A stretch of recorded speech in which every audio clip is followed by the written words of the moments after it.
afternoon guys! At muli narito ang inyong madiscarding mami.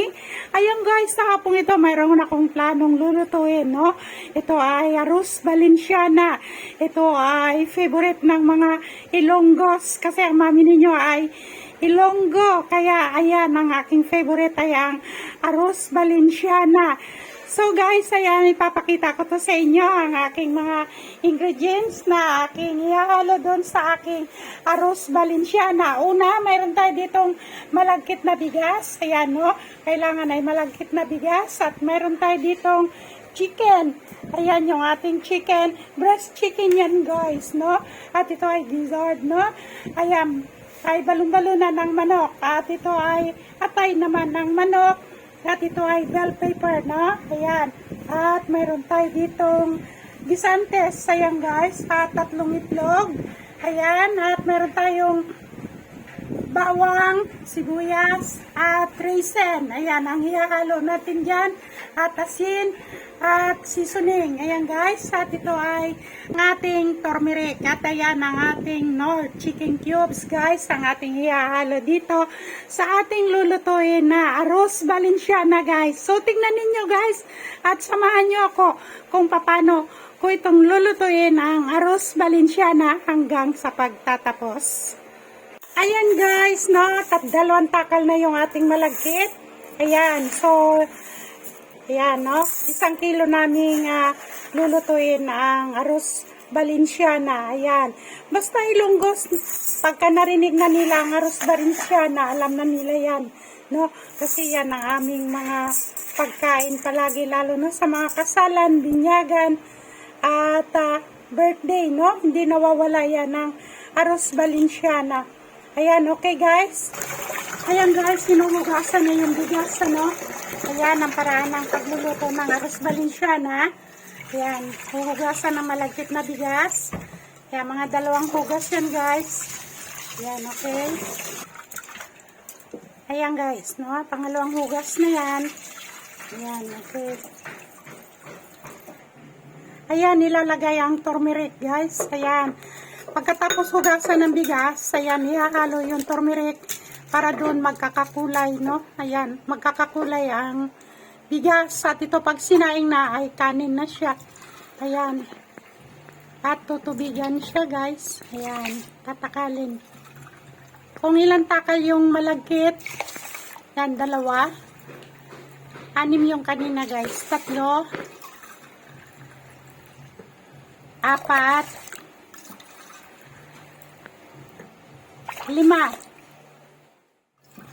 6 yung kanina guys, no? 6. Yan, okay. Hahaluin. At pagkatapos ilalagay na ang ayun, asin, no? Yung asin. At ang chicken cubes. Ayan guys. Yan. Ihahalo na doon sa bigas kapag isinaing na yung malagkit na bigas. Ayan. Yun, okay. So, okay guys, takpan natin at isasalang natin ito, no? Isasaing natin at babalikan natin. Pakita ko na sa inyo kapag naisaing na ito. Okay guys. Guys, ayan na yung sinaing, no? Ayan, ayan yung sinaing. Bali, 6 na takal na tubig yon. Sa mahinang apoy lang guys, ha? Pagsalang nyo sa apoy, sa mahinang apoy lang, no? Sa alangan. Alangay lang ba kung tawagin sa Ilonggo? Alangay lang. So, ito yung takal niya guys. So, takalan niya kanina. Yan. 6 na ganito, no? 6 na tubig. 6 na takal niyan. So, okay guys. Ayan guys, mainit na natin kawali, no?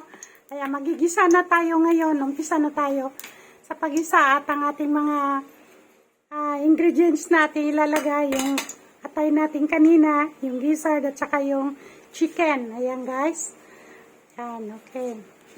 Lagay muna natin ang bawang.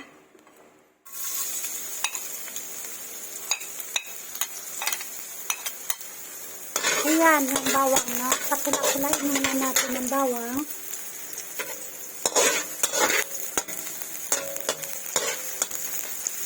Ayan guys. Sibuyas. Ayan, lagay na natin ang sibuyas. Ayan guys. Ayan. Okay. Yan. So, ayan guys, papula-pulain muna natin ang sibuyas, no? Ayan. Pag medyo luto na yung sibuyas natin, saka natin ilalagay ngayon yung balon-balunan, no? Ang gizzard at saka yung chicken. Ayan. Puli natin yung atay, guys. Ayan guys, lagyan na natin ng atay. Ayan, no?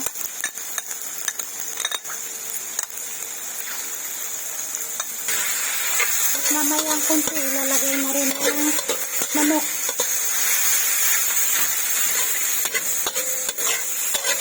Ayan, lagyan natin ng chicken. Ayan guys. Okay, papula-pulain natin kunti yung chicken guys. Tapos maya-maya ilagay din natin ang gizzard. Ayan, no?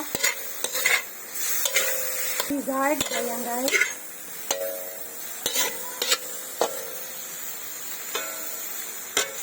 Ayan, lalagay na yung seasoning.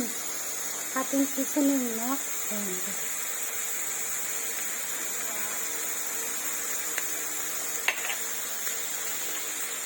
Kakahalo yun. Ayan, okay.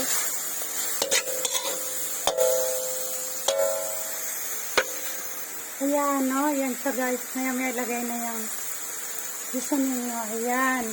Yung chicken cubes. Ayan guys. Ayan. Tapos kakahaloin. Ayan. Ayan guys, no? Para sumipsip na din sa laman yung lasa ng magic sarap. No? Ayan.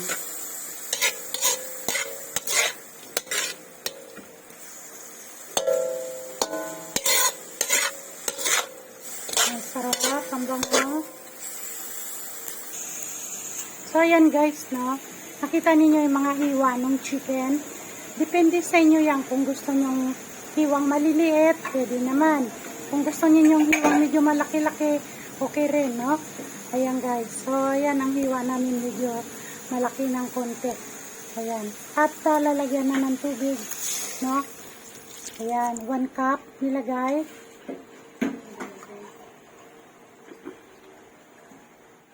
Cups. Ayan. Pangalawang cups ng tubig. Ayan, no? At pakukuluan muna. 2 1/2. Ayan. 1/2. Okay. Saka yan, pakukuluan guys, para lumambot ng konti muna yung chicken, no? Pero yung gizzard, nilaga na namin yan kanina, no? Nilaga na yan. Para malambot na siya. Ayan.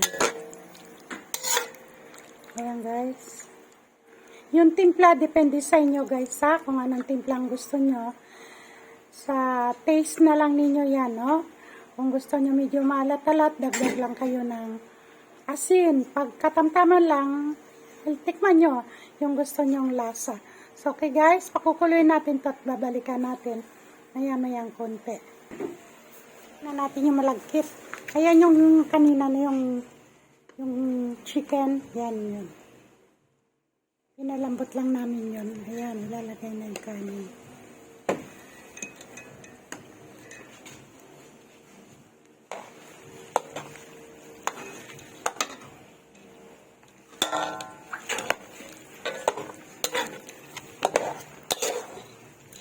Ayan guys, no? Matrabaho lang yung arroz Valenciana, pero pag naluto yan guys, ang sarap niyan. No? Pag hinalo na yan, 2 sandok na yan. Ayan.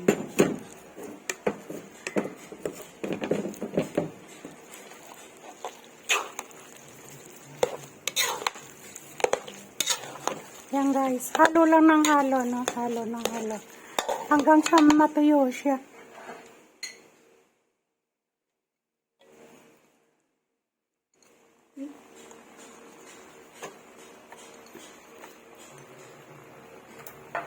Ayan, nilagay na yung bell pepper. Pagkatapos yung guisantes, no? Ayan.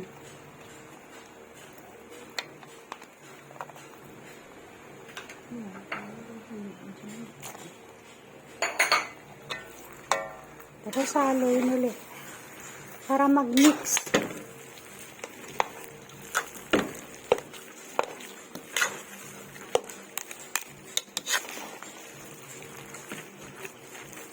Yan lang guys.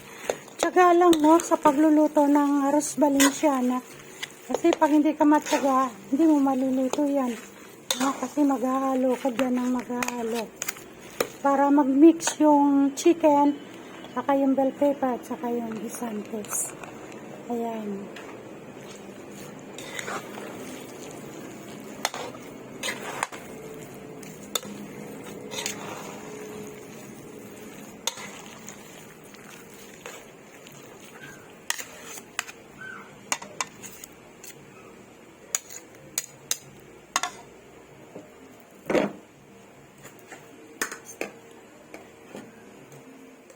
Ayan guys, so ang ganda ng kulay, no? Turmeric ang ilalagay nyo. Ang turmeric ay ano yan eh, luyang dilaw. Pwede din ang luyang dilaw, no? Kung wala kayong turmeric. Dikdikin nyo yung luyang dilaw. Ang katas nun, yon ang ihahalo nyo dyan. Ayan guys, na, ayan. Masarap, ang bango.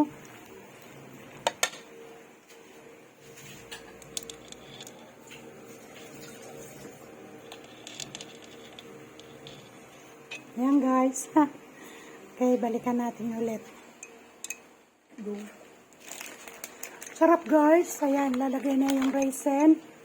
Ayan.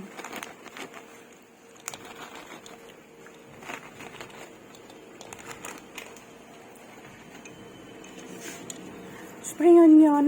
Ayan.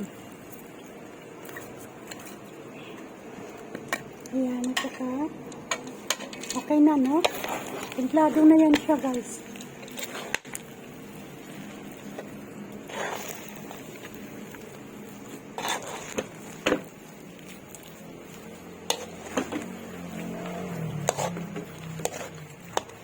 Yan. Ganyan ang paggawa ng arroz Valenciana, guys, no?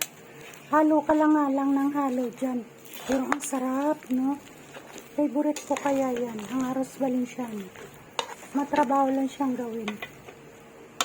Okay? Okay na yan siya guys, no? Okay. Okay guys, kita-kita tayo sa lamesa. Ayan, no? Maglalagay ako sa bowl. Okay guys? Ayan, okay guys. Maglalagay na kami dito sa lalagyan, no? Ayan.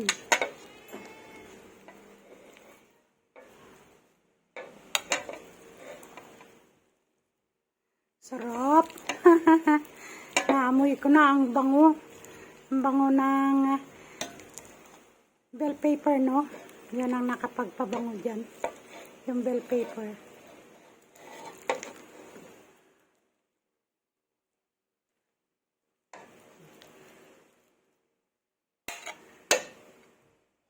So, ayan guys. Ayan yung ating arroz Valenciana. Ayan guys, no? Ang ganda. Sarap, sarap, sarap, sarap. No, ayan ang ating arroz Valenciana. Luto na guys, no? Ayan. Okay? Ayan. So, maraming salamat sa inyong lahat guys. At alam kong nandiyan lang kayo.